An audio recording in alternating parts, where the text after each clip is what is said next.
We're back, nerds. Ready to finish this thing off with some sports for you guys. Or finish off some sports. Either way. just keeping on football. Start off with the tragic going down of Aaron Rodgers. It's different now. It was very emotional in my household. It was not funny. Listen,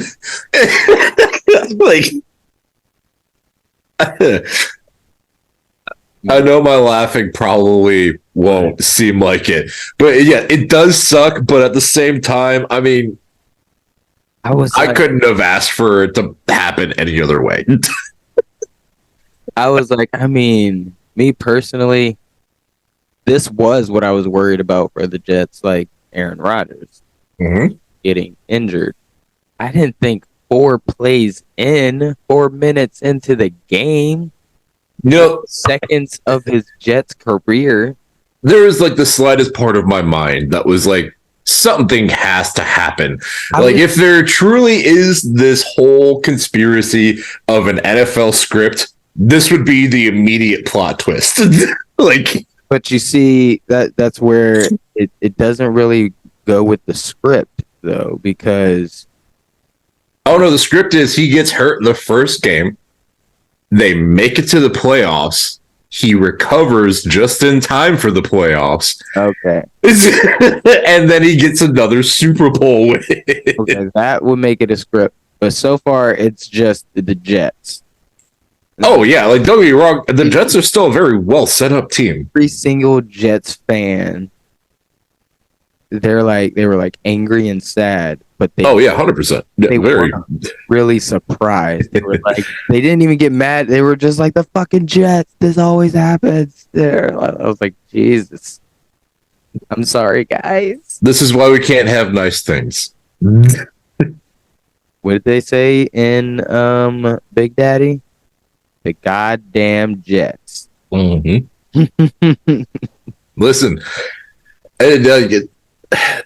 I see Rodgers in a different light because he is no longer a Packer. That's just 100% true. Likeable? I wouldn't say likable. Like, he still pisses me off. He caused all that drama in the offseason, regardless of what fracking team he was going to be on. And he was playing with the public's emotions in a way that LeBron James would. Yeah. Let me tell you, that decision, I'm taking my talents to Miami. Well, fuck you. Why are you taking away from real world issues? Either way, whatever. This isn't the place for that. I'm not going to do this. Because I grew to respect LeBron a lot more. I recognize he's one of the best NBA players there is. I'll probably end up recognizing Rodgers, one of the better NFL players that has ever played. But also, there's still that part of me that is a Bears fan. Also, listen. Different. It's different.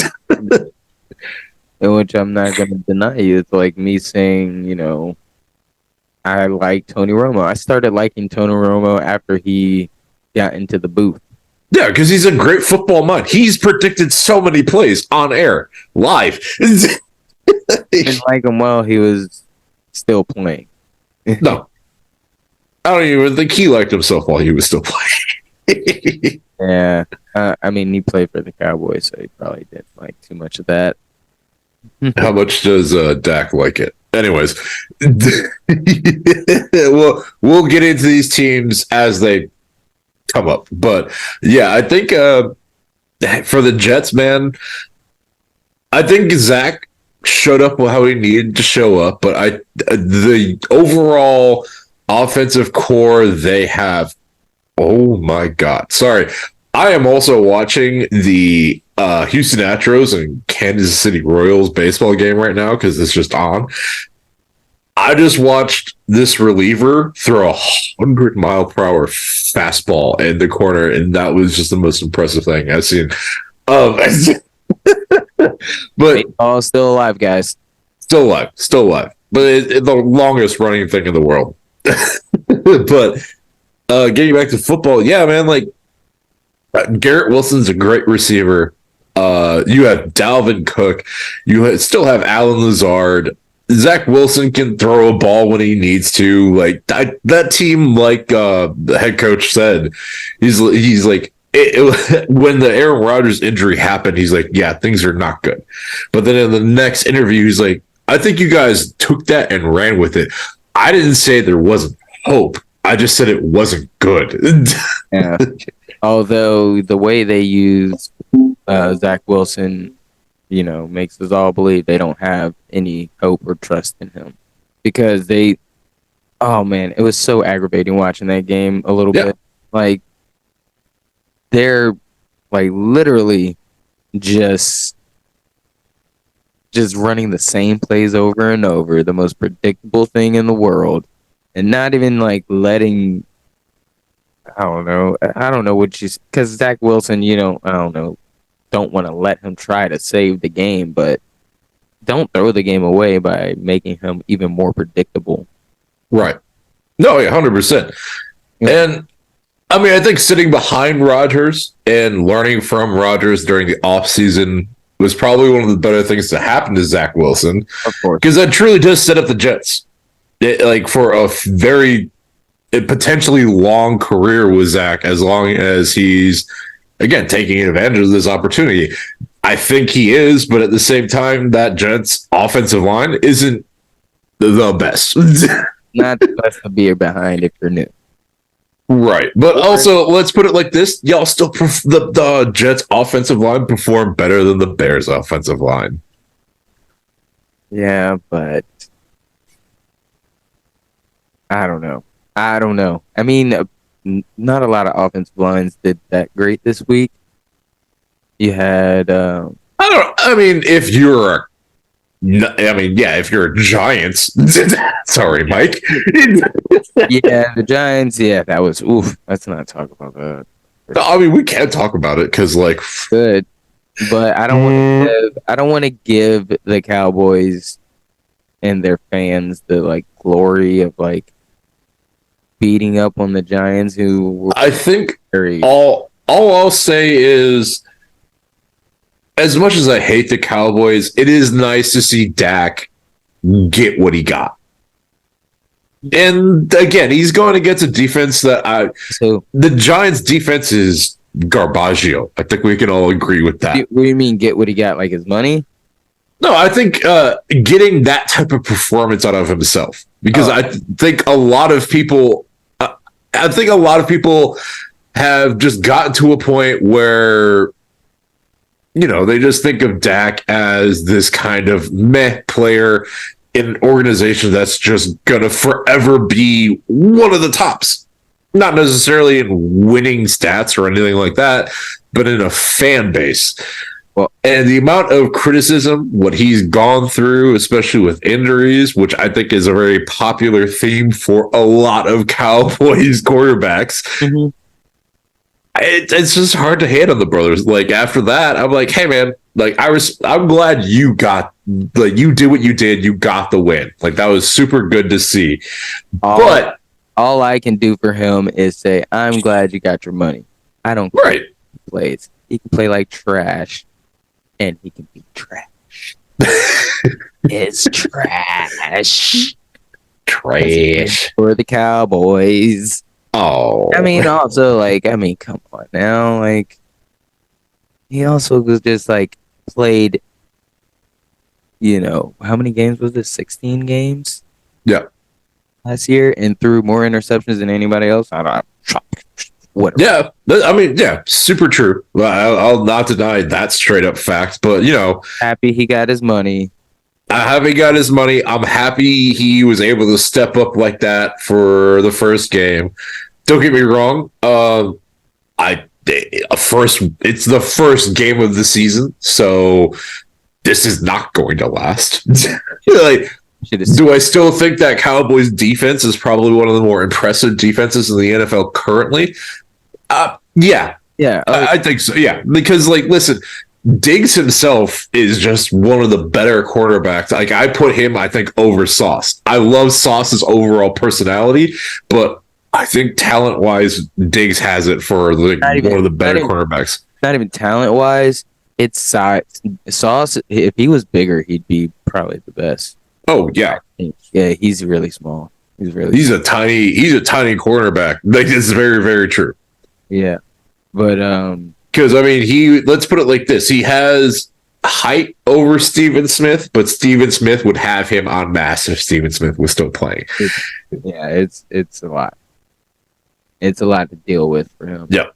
You saw how he was getting pushed around by Stefan. Yeah. Yep. And speaking of Bills players, let's go ahead and talk about that guy. The very real world that the Bills Mafia has to deal with, and that is Josh Allen is nothing without a homie that left to go coach the Giants, Tom Dobson. No, you're talking about the coach of the Giants? Yeah, the head coach of the Giants was the offensive coordinator for the Bills, and that was prime Josh Allen because he was with an offensive coordinator that could make it work with the type of, I guess, quarterback mindset Josh Allen has for himself. Like, I just want to say, like, when they say prime Josh Allen or when he was, free of mistakes, how many years of that exist? I think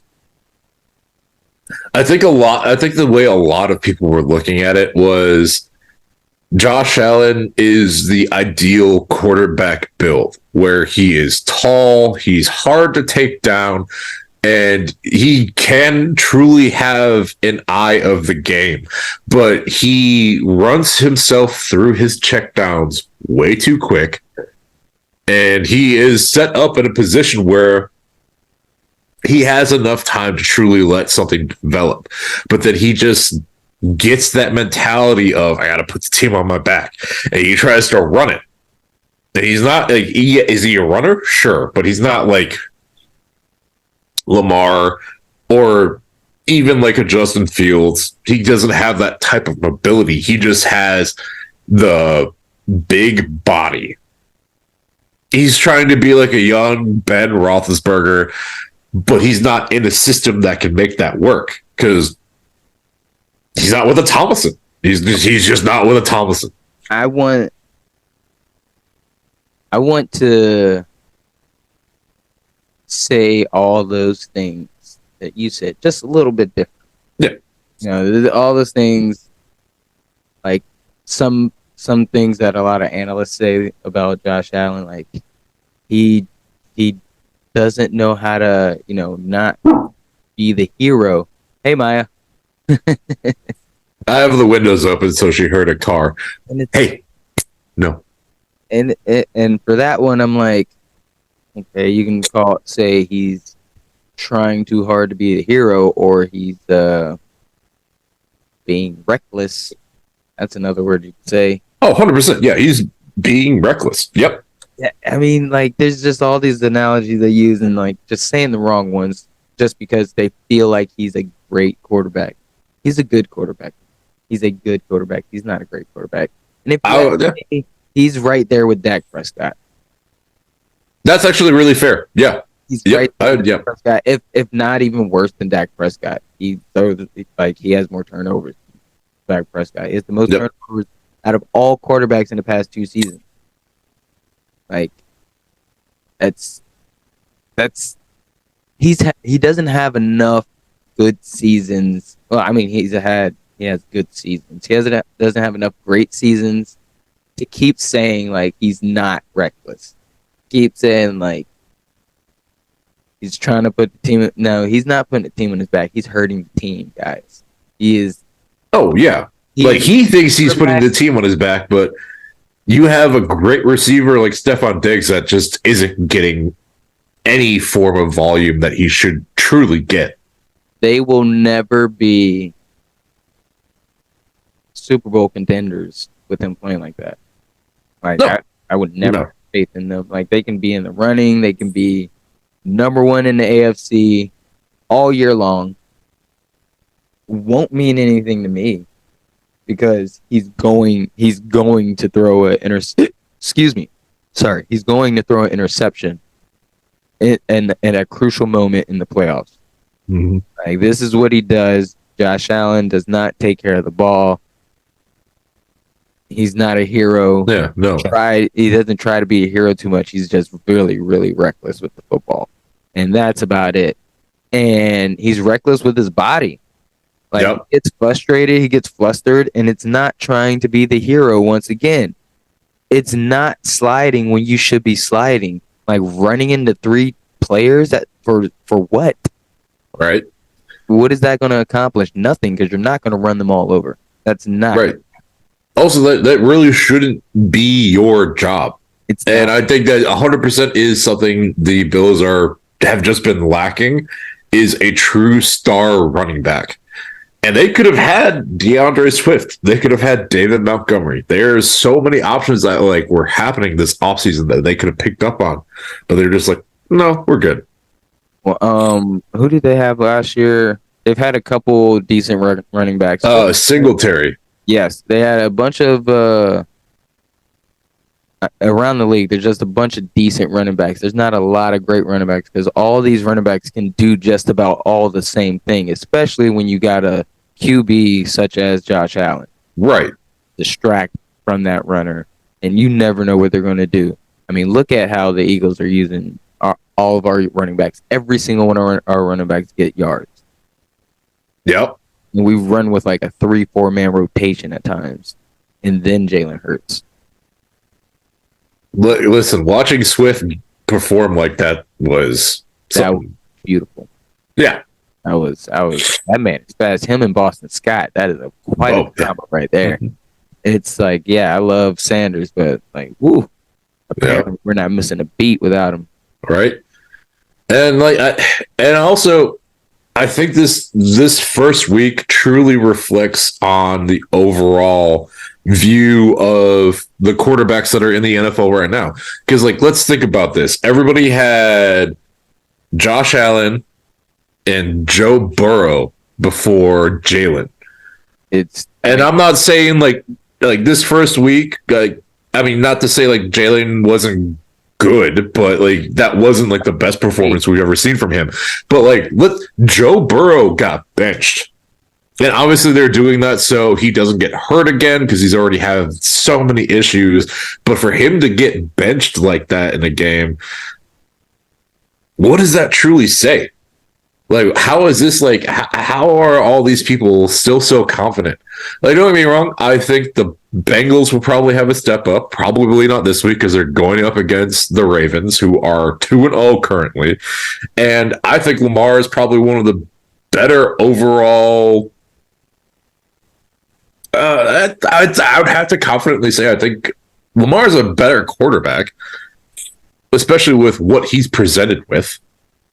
But he's also a quarterback that can make the run actively work. Yeah. But yeah, I think that's a significant difference. I would give Joe Burrow over Lamar just because of what I've seen Joe Burrow do. Joe Burrow has a knack for not being healthy in the beginning of the year. So true. Yep. And I can't give Joe Burrow over Jalen Hurts. No, not at all. Because for some reason, because he just hasn't done what he's done. And Josh Allen obviously is not better than Jalen Hurts, and I hope everyone can come to terms with that. Now, despite what you saw from Jalen Hurts, he had. Did he fumble? I believe he did have a fumble. Yes. Yep, because I have him in my fantasy league. We heard that, right? Mm-hmm. Yeah, and then he threw the interception. But but doesn't make bad decisions, and like I've been saying since game one, he hasn't really looked like he's okay. He looks like he's been sick, under the weather. Right. And everyone, every single podcast, every single sports channel I watch, and anyone that watched the game saw AJ Brown and Jalen get into it. But like that's gonna happen with any team. I truly guarantee it. If like let's say Pat Mahomes had a receiver on the same level of an AJ Brown, they'd 100% be like talking to each other, jawing at each other, especially after a performance like that where you really should have been blowing the Vikings out of the water. Um, do I? I'm not gonna take away the performance from Justin Jefferson because Justin Jefferson has had more receiving yards than any Bears receiver in the past like 10 years. But hey, like it's to a point where I think the Eagles are just not getting the respect they truly deserve. Yeah. Especially not even talking about Jalen, not talking about AJ Brown, not talking about Devontae Smith, not talking about Taylor, like not talking about like anybody else. If you're truly just looking at Travis Kelce, the best center that I think I've ever witnessed, because I actually went through some of his highlights recently, especially after his podcast with his brother has taken off. And they also have the family documentary about him and his wife and their kids. Just watching what Jason's been able to do over the years, you have the most dynamic, strongest, and quickest center in the past probably 20 years. Yeah, he's a beast. People, I don't know why people underestimate that center right there, but he's one of the best to ever do it. Like such a crazy, like his athleticism blows me away. Yeah. And the fact that he's all like during one of their podcast sessions, he's like, listen, I think I have the easiest position in football as center. Travis is like, what are you talking about? He's like, the amount of blocking I have to do alone as a tight end, I can't imagine being a center. And Travis is like, yeah, I don't know. I just think it's like an easy position. Easy position. Oh, yeah. But before we get too far, I kind of wanted to throw this at you as a surprise. So, kind of the same idea as maybe coming up as a power ranking, but I want your opinion on the top like 3 to 5 teams that need to win this week. 35 teams that need to win this week. Yep, that like desperately need it. That need to like kind of prove either, like say for example, the Giants, was that just a fluke week, or are we going to expect not necessarily the same type of blowout, but a lack of performance idea?